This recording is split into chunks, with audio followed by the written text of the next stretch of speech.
حبايبي احلى مسا عليكم. طبعا مش عامل استعداد ان انا اطلع بث مباشر، بس انا طالع بالتحديد بث مباشر اللي انا اشكركم على المتابعة، سواء الجنتلمان ايمن اللي هي موسيقى عربي اوكي، او صفحة ايمن معلم ايمن معلم اوكي.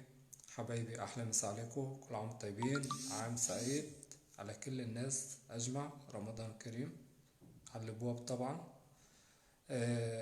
هيكون طبعا قبل رمضان هيكون في بعض معزوفات على أورج الجوال، بالنسبة سواء على الفيسبوك أو اليوتيوب أوكي.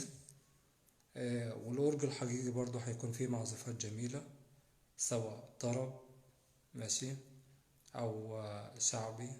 ثانك يو فيري ماتش حبايبي، أحلى مسا عليكم في كل مكان.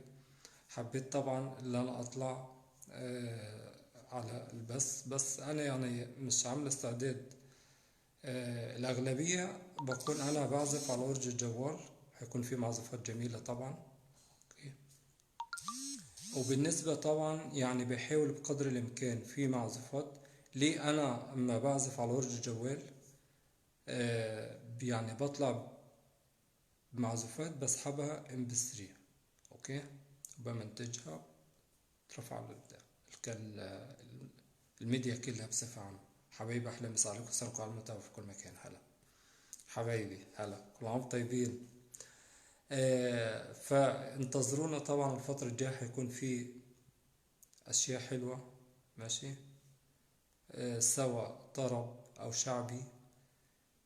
بس الأغلبية يعني بحاول أورج الجوال، يعني نفس الأورج اللي هو الكورد 700،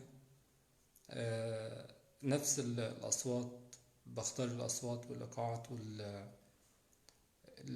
يعني جميع الآلات اللي أنا أشتغل عليها يعني وكده، سواء أو بالنسبة في بعض الناس لما بتحمل من المتجر الإصدار اللي هو 2023، بالنسبة للإصدار دوت. حبايبي أحلى مسا عليكم في كل مكان. هلا سانكيو فايس ويلكم، كل عام طيبين. هلا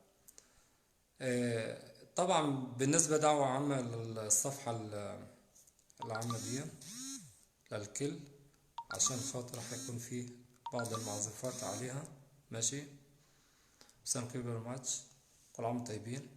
وانا طالع بالاكتر ان انا اشكر كل الناس اللي بتتابع على الصفحة، وفي مفاجآت كتير، وفي يعني اشياء حلوة كتير. وبليز على مقاطعة اللايف حبايبي، احلى مسا عليكم في كل مكان. هلا ثانك يو فيري ماتش، ويلكم.